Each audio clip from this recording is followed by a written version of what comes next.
When you're talking Indigenous business, you're talking NADF, and today Net News Ledger's talking with Brian Davey. It's James from Net News Ledger joining us in the virtual world of Zoom. Is Brian Davey from NADF, the Nishnawbe Aski Development Fund, which is really kind of a bank that you can go to get information, get help, and get money to make your business work. Welcome to Net News Ledger. Thank you very much for having me. Great to be here. You've got, you're working from the office today. The other day you were showing off a really fancy setup for your Zoom calls from your home office. Yeah, it's really interesting how things have changed, and it's just amazing the amount of equipment, or if you want to do quality, like quality audio, quality video, you have to get away from the webcam, which I'm using today, and here I am. But I'm just learning about this myself, and the microphone built into your laptop. You got to show more quality. Very true, Brian. I'm using a Rode Podcaster mic off a Rode arm, going into a Rodecaster Pro, into an ATEM Mini, coming out of the camera. And today we're trying something with a green screen for a virtual background. That's the brick wall back there. Great stuff. And it's a thing that a lot of the entrepreneurs and a lot of business people, when we can't go see somebody, we always ask, can we Zoom? Exactly. I mean, that's how most of the business is being done today, that type of support. And one of the areas that I'm hoping we're encouraging anyways, more people get involved in digital marketing of their products, and which means learning, which means getting out there and looking at YouTube and learning from different folks on how do you set up a landing page to sell your products. How do you set up a funnel that can bring people to a landing page where you can buy whatever you might be selling? And then learning how to take advantage of upselling, like moving from a primary product, and when you're in your cart, putting the product in your cart and you're on your way out, you get offered a second product. Oh, by the way, you may need this as well, or it could be useful to what you're buying. And then there's even sometimes this third offering before you get out. By the time you finish spending, you're spending twice as much you are on the primary product. So it could be anything. It could be anywhere from selling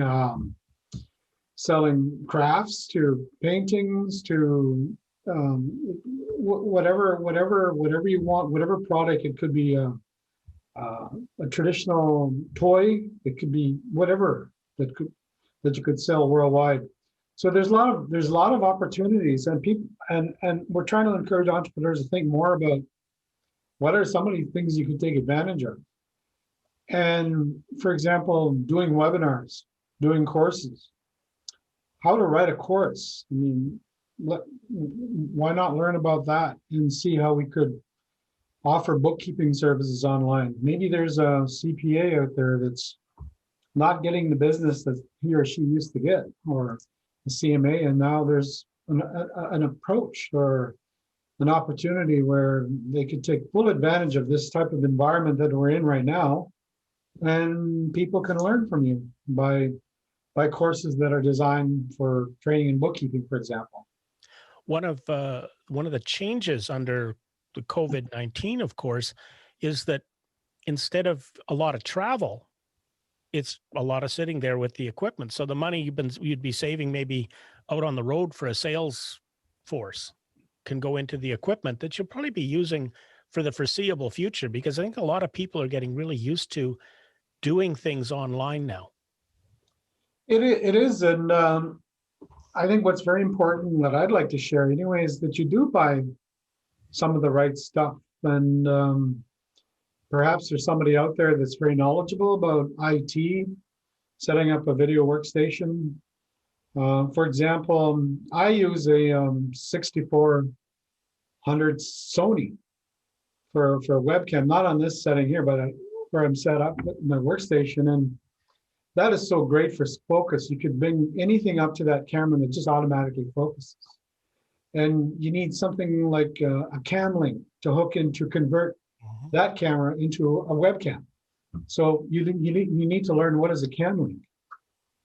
You got to learn what is the best mic to use to cut out the outside noise, like the trucks and the computer fan, the furnace, and some of the you need that better audio. And what are some of the mics that are most that work in that type of environment? And that all that is, and lighting is so extremely important. People forget about lighting and how important that is to when you're a customer looking at that type of environment. You want good audio, you want good content coming from what is being offered. You need also a great video. So, and you may need one or two cameras to show the product itself sitting on a table. Camera right above the product on the table, and switch back and forth to you. So there's a lot of training that's required for that type of stuff. One of the things that I've found through all of what is happening with that, and I'm sure you have too, is that when you're starting to do this, if you don't know how to do it, Google and YouTube are your best friends. There's so much to be learned. Personally, that's how I learned a lot of my information, is going out there and getting information from those people that are very familiar with these products. But eventually what happens is they'll only give you so much information free. Then you'll have to pay the $96 to go into a webinar to get the real good stuff. The more detailed, the more detailed answers to your question, which is fine. I find that I learned so much. I mean, there is a lot that's available out there on the internet that you could get for free, and a lot of entrepreneurs are told to offer good value as much as you can. But at the end of the day, if you want to go deeper, dig deeper into whatever you're looking for, you may need to pay for some of that information. Now, there is some funding available from like the Main Street Project, which gives you funding for digital marketing. The federal government and the provincial government have put some funds together to help businesses. How does that all flow through working with NADF? Well, we try to do what we can to help with whatever programs that become available. If they're not offered to us by the government to administer, we ask if we can administer similar programs that they're offering to the general public, because we got such a unique situation here in Northern Ontario. Our clients mostly are, a lot of them are in remote communities, and we try to do the best we can to introduce them to the programs they might not have had access to or learned of.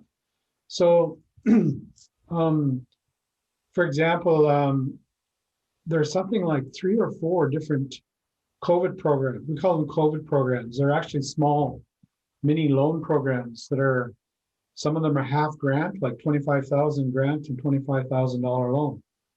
We advertise it, we put it out there, and it's for companies that are finding it difficult in this time to cover the basic fixed costs, like electricity, insurance, lighting.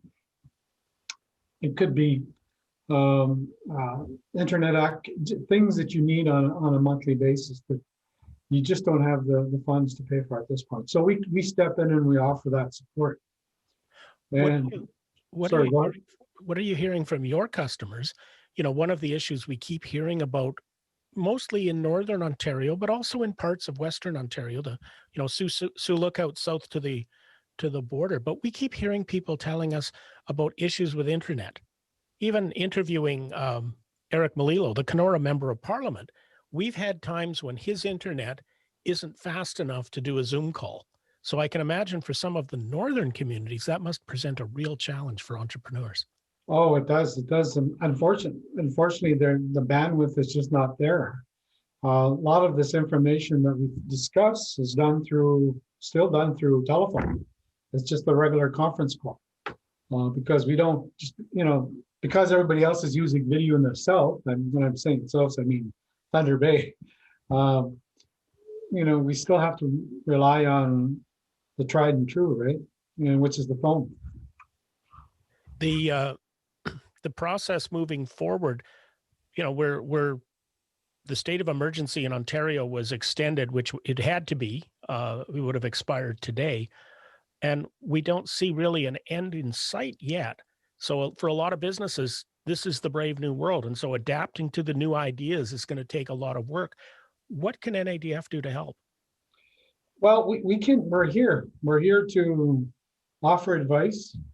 I encourage people, any entrepreneur that's out there that's having problems figuring out how they're going to survive, how are they going to get through this? What do they need to do? Do they need to pivot? Do they need to move to another direction, different product or service? Do they continue on with what they have? We're here to provide verbal advice, and we can also provide them links to different sources and so forth. If they're not looking for, or they just don't want the loan or the grant, but they just want advice at this point in time, they call in. We offer that advice for them. That I think we'll probably where we can leave it today, and we'll put the phone number and the links up on the video that we do and in the article that goes up on Net News Ledger. I want to thank you for taking the time, Brian. Thank you very much for having me. Have a great day. To keep up to date, you have to subscribe. You have to hit that like button and hit the notification to stay in touch.